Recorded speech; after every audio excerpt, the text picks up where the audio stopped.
কিয়ামতের দিন নবী সাল্লাল্লাহু আলাইহি ওয়াসাল্লামের কাছে কোরআনে আছে, ফাকাইফা ইদা জিনা মিন কুল্লি উম্মাতিন বিশাহিদ ওয়া জিনা বিকা আলা হাউলাই শাহীদা।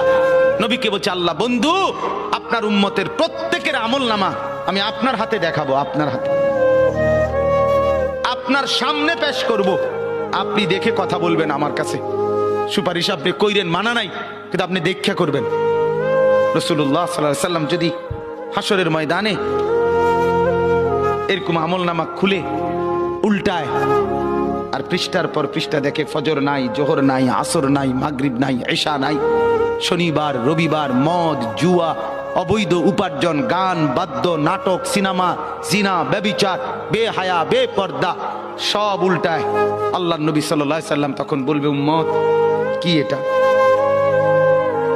উম্মত আমার 23 বছরের এত চোখের পানির কথা একবারও মনে হয় নাই, কি আনছো এটা আমারে?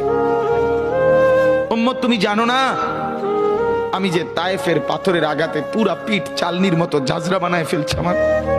শোনো নাই তুমি? আমারে যে উহুদের ময়দানে দান দান শহীদ করে রক্তাক্ত করছে, তুমি শোনো নাই? আমি যে 14 দিন পেটে ক্ষুধার তাড়নায় পাথর বাঁধছিলাম, উম্মত তোমার মনে নাই? একবারও শোনো